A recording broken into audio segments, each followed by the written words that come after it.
This tutorial is going to go through how to make the wheel for the train part.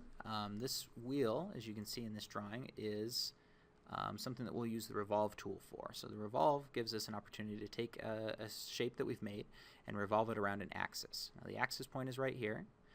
We're going to have that axis be a little bit away from the shape that we're revolving, so that creates a hole. The size of that hole, it isn't up there, you have to come down here and look at it, is 0.28. So I'm going to start by creating a new sketch, or new part, and create a sketch off of the ground plane there. And I'm starting by just drawing a line. This line is going to be my axis. I like to have it along that same origin line. And then I'll use the fix constraint to lock it, and that makes it purple. And I'll start by just drawing like I usually do. Just draw a shape that's roughly like what I want to finish with. And then I can come back later, make sure I'm always dealing with straight lines if I want my lines to be straight. And then I can start filling in the dimensions. In this case, I have that first one, 0.28. That means the distance from here to here is half of that hole. So I can type in 0.28 divided by 2, which gives me 0.14. When that revolves, it's going to go all the way around and also be 0.14 on the other side, which is going to give me the correct distance. And the other measurements I can find up here, 0.25 to the first spot, 0.75 and 1, 0.25, 0.75, oops, and an inch, and then the depths is 0.25, and then for the skinnier part it's half of that, 0.125. On the top I have an arc. It's a radius of 0.125, which means that all the way around would be the same as the 0.25 at the top there. If I come here and get my arc tool, I'm going to make sure it's the first one, the 3-point arc, and I click those two corners and I drag it up. As long as that's tangent, those two tangent symbols that appear mean that it's going to be a smooth transition from my straight line to my curve. And so I can click there, and that should be the correct size. If I want to, this is going to make two different shapes that I'll have to choose when I revolve. If I just open that up with X, turns on my trim tool, and then I can just trim this. You may or may not be able to trim both of the lines because sometimes you can't trim to a line that's been dimensioned. But if you can, then that might be a good way to deal with it. Also, this has several places that are filleted with a radius of 0.0625 typical. Now I'll choose my fillet, do 0.0625, and then click the corners that I want to round. And once I have those shapes, I can now finish the sketch, choose revolve. Remember, when one of these windows pops up, whenever there's a red arrow, that's something that needs information. And the profile is the shape of the object itself, and the axis is the line with which we'll revolve it around. And now when I click OK, because the axis was away from the profile, we have a hole in the middle. The next portion is the spoke holes here. I only have to make one of these, and then I can use a circular pattern to make the others. What I know about this is from the center point radiating out, it's 15 degrees away, the first side, from a horizontal line, and then 30 from the next. Also along the bottom, this is an arc from the center with a radius of 0.375, and at the top part is an arc with a radius of 0.625. So I'm going to click on this face, create a new sketch, and so that I'm going to cut it away using F7, which is slice graphics. It just temporarily makes it cut away wherever your work plane is. And I'm going to start by drawing my lines. Start with a horizontal line, just like in what they've given me. And then two more lines. I don't know what the angle is yet, so I'm just drawing them. But if I press D and click between two lines that aren't parallel, I'll get an angle instead of a distance. Now, the first one should be 15, and the second one is 30.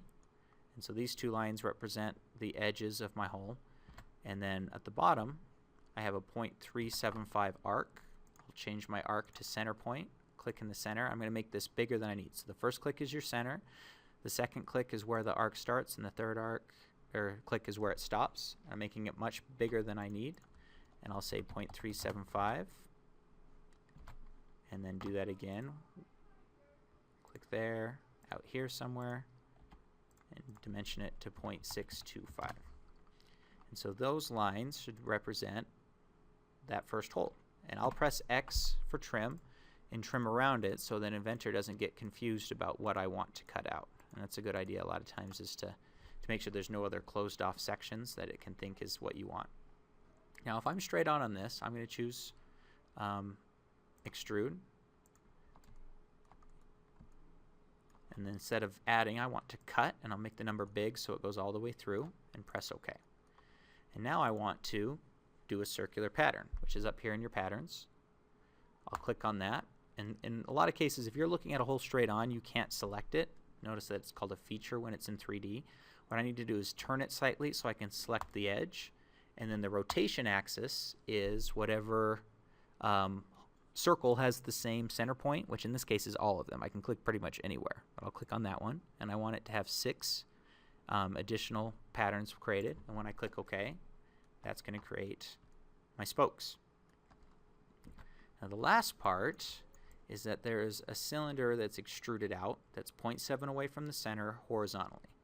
So once again, I'm going to click on that face and create a new sketch, F7, and create a circle out here that's horizontally. Now I don't want to click on this line, because if I do, that forces the center to always be there. I'm going to click off of it and then set it to be 0.7, and it also has a diameter of 0.25. When I finish this, I'll extrude it, and it's extruding 0.375.